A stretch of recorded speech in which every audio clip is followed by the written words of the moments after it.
just as soon the children not know about that accident. If there's bad news, we'll tell it when it comes. A telephone is what we need. It's the first thing I'm going to get when this depression is over. Has anybody seen John Boy? I heard him go up to his room. He closed the door and locked it again. ご機嫌いかがですか、渡辺Danです。Today on Backward Engineering Your Script, we're going to talk about writing memoirs. And what exactly is a memoir? Well, a memoir is something that looks at something from your past, a story of when you were growing up, or even something that was happening concurrently, and you take it and make it into a narrative that is graspable by the public at large. And in its own way, a memoir can be the most heartwarming of books. Think about Shirley Jackson when she was writing about raising demons, or Life Among the Savages, about her ability of dealing with her children when they were growing up. Or James Michener when he was talking about his experience in World War II when he wrote his first novel, Tales of the South Pacific. One of my favorite writers in this particular subgenre happens to be Earl Hammer Jr. Earl Hammer Jr. wrote a book called Spencer's Mountain, and in it, he wrote about some of the things that went on in Depression-era rural America.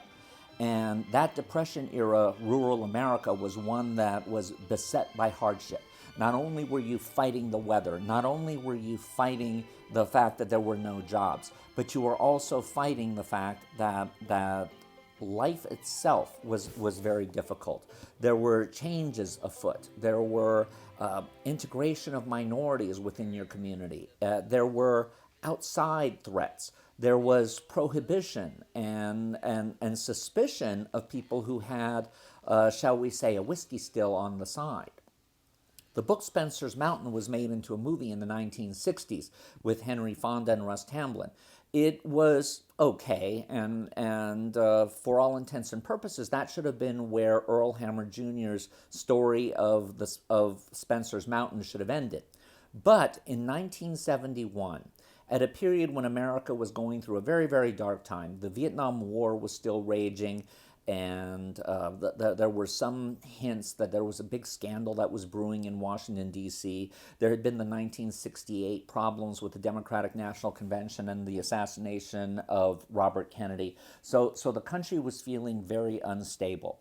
CBS had just canceled a whole host of very successful TV shows, such as Hee Haw, such as Green Acres, such as The Beverly Hillbillies, all about rural America.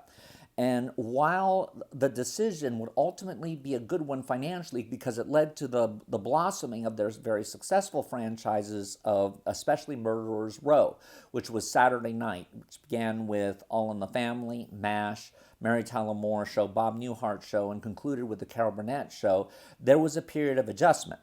And during that period of adjustment, the network decided that they were going to give, shall we say, a booby prize to rural America, and that was to take Spencer's Mountain and do a TV adaptation of it.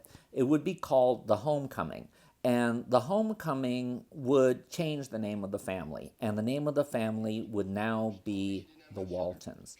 And the success of this TV movie would lead to a very successful television series that ran all the way until the 1980s. We're going to examine the TV movie of the story that became the Waltons, Homecoming.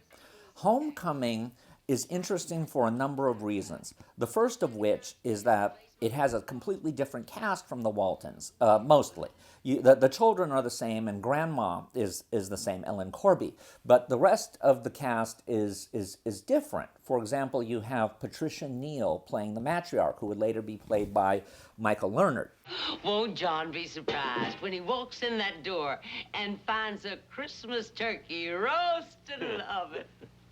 What's interesting about Patricia Neal is that she was still in a stage where you could tell she had the stroke. She still had that slowness of speech. It's not as pronounced as it was when The Subject Was Roses, but you could still see she was struggling with it. And You know what? That made her performance all the better. You can see the thoughts behind every single emotional thing she does. And unlike Michael Ernert, Patricia Neal was not unwilling to show perhaps the darker side of Olivia Walton. She shows that while she's very poor, she's very proud. She will not take credit. She also shows that she, at times, can be wrong. For example, she considers the two old ladies who have a still that they call their father's recipe. And she's very moralistic about that. She doesn't believe in the drink. She doesn't believe in sinning in that way. And when John Boy goes and helps the old ladies and through that eventually helps the family, at first she is outraged that he would even go there, that he would dare to bring some of the recipe home. What am I gonna do with you, boy? I send you looking for your daddy, and you end up joyriding with two old lady bootleggers. And then when she finds out it's nothing but common Christmas cider, she has to show her own regret. It's not whiskey, Mama, it's eggnog.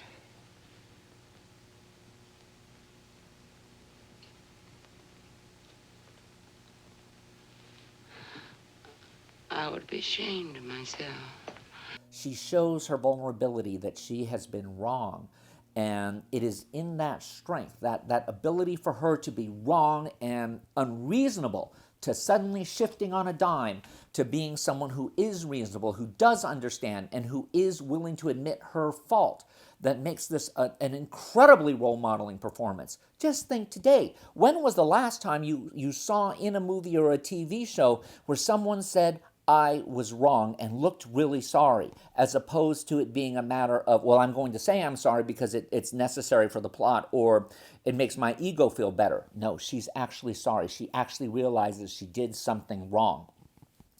Furthermore, there's a very telling scene in it where she hears that John Boy is up in his room and he's locked the door.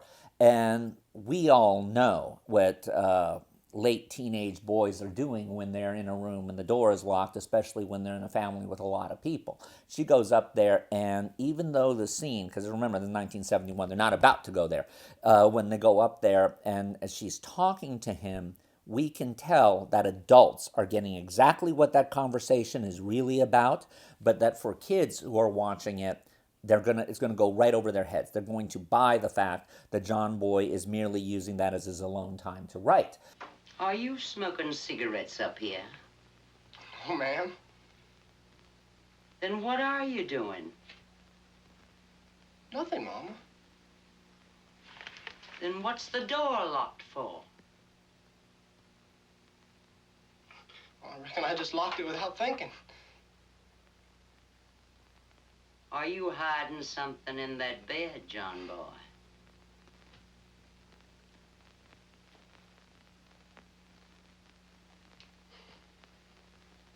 Yes, ma'am. I'd like to know what you're hiding.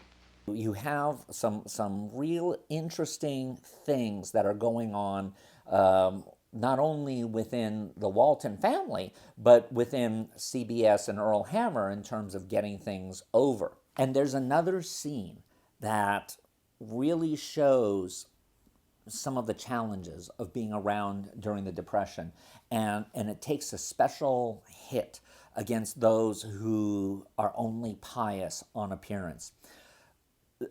In the town, there's a charity giveaway of Christmas gifts, and the Patricia Neal character does not want her children to go. She does not want them to reduce themselves to looking as if they're beggars.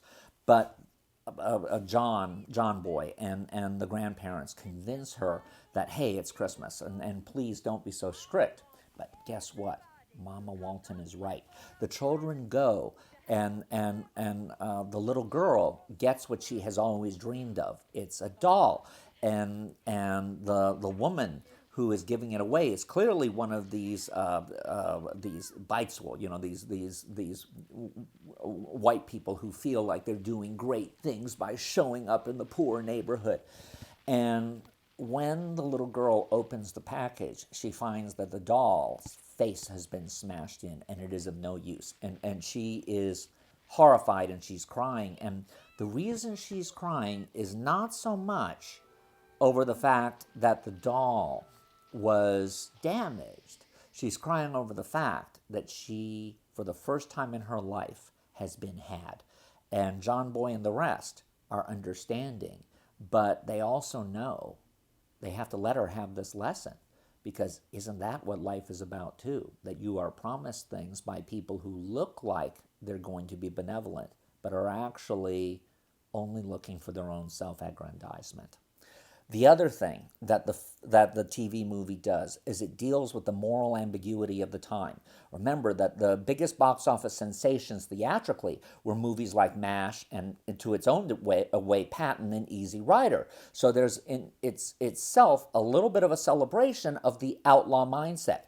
And we have that in the form of one of the characters who just happens to be able to be Santa Claus in and of himself by delivering Christmas turkeys to all of the families. Fine bird, all right. Where'd he come from? I shot him up on Wales Mountain. Don't appear to be no wild turkey to me. And we know that he's actually been stealing them. And we see the townspeople covering for his thefts.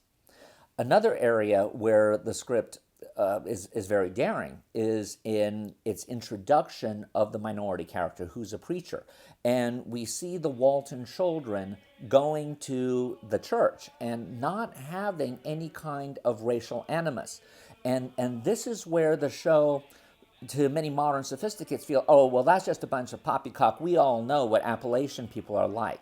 And that only goes to show how unsophisticated modern audiences are.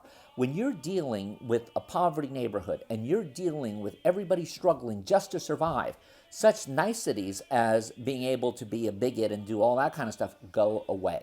And we see that there is a camaraderie in survivorship. There is a camaraderie in these people getting along because they have to.